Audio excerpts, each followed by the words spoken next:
দর্শক এই মুহূর্তে দেখতে পাচ্ছেন কিন্তু জুলাই আহত যারা রয়েছেন তারা কিন্তু সচিবালয় কর্মসূচিতে তারা সচিবালয় ঘেরাও কর্মসূচিতে এসেছে এবং সেখানে আমরা দেখতে পাচ্ছি পুলিশের একটি 3 স্তরের যে ব্যারিকেড সেটি দিয়ে তারা কিন্তু এই মুহূর্তে বাধা দিয়েছেন এবং সেখানে আমরা দেখতে পাচ্ছি জুলাই আহত যারা রয়েছেন তারা কিন্তু স্লোগান দিয়ে আসছেন এবং স্লোগানের মাধ্যমে তারা কিন্তু এখানে এটি ব্যারিকেড আসলে অতিক্রম করে হয়তো বা তাদের যে কর্মসূচি সচিবালয় ঘেরাও সেই কর্মসূচিতে যাওয়ার চেষ্টা করবেন, তবে এখনো পর্যন্ত তারা কিন্তু এগিয়ে আসছেন না। তবে তারা এখানে অবস্থান নিয়েছেন, স্লোগান দিচ্ছেন।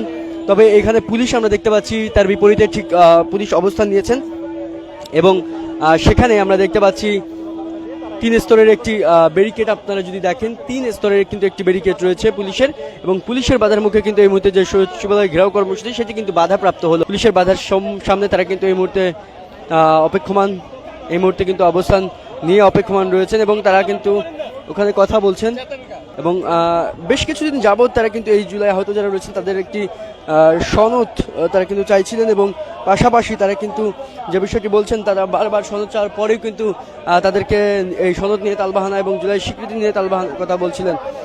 তারা কি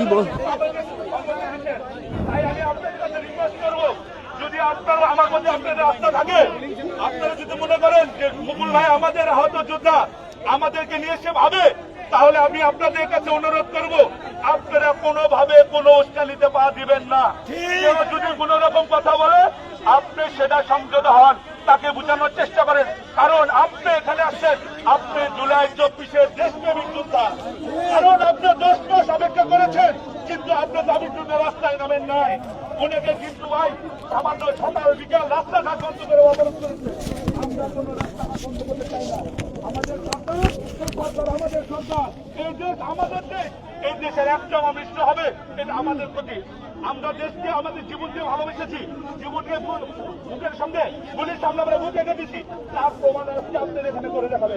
টানা 7মবারের মতো বেস্ট টিস্যু পেপার ব্র্যান্ড হিসেবে স্বীকৃতি পেয়েছে বসুন্ধরা টিস্যু। আমরা তো আমাদের জীবনকে অমূল্য মনে করেছি, মারা গেছি না, তাহলে আমাদের এই লাইফে আমরা দেশকে কিছু দিয়ে যেতে চাই, আমরা আমাদের ভাইদের কিছু দিয়ে যেতে চাই। এই দেশ আমাদেরকে স্মরণ করবে, জুলাই 24-এর চেতনা যেন স্মরণ করে, আমাদেরকে এই কাজটা মনে করবে।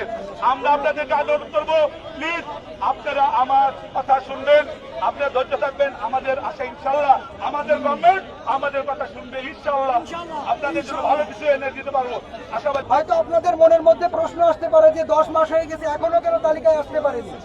এটার পিছনে প্রথম কারণ হচ্ছে আমাদের স্বাস্থ্য মন্ত্রণালয়ের বিশাল বড় গাফিলতি। তারা সঠিকভাবে তথ্যগুলো পৌঁছাতে পারেনি সবার দ্বারে দ্বারে। যুদ্ধের সময় সবাই একসাথে এসে যুদ্ধ করেছে কিন্তু তথ্য প্রচারের বেলায় সবাই গুটাই গেছে। এখন বর্তমান সময়ে কেউ রাজনীতি নিয়ে ব্যস্ত, কেউ পদ পদবি নিয়ে ব্যস্ত, কেউ নানাবিধি কার্যক্রম নিয়ে ব্যস্ত। ওই আহত জুলাই যোদ্ধা যারা যুদ্ধ করে এই ফ্যাসিস্টের পতন ঘটিয়ে দেশের এই অবস্থান তৈরি করেছে, তাদের দেখভাল কে করবে এবং তাদের জন্য কে এই সুফল বয়ে নিয়ে আসবে?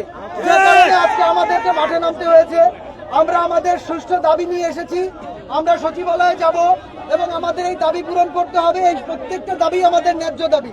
এমআইএস খুলতে হবে অতি বিলম্বে, তাদের গ্যাজেট প্রকাশ হয় নাই, তাদের গ্যাজেট প্রকাশ করতে হবে।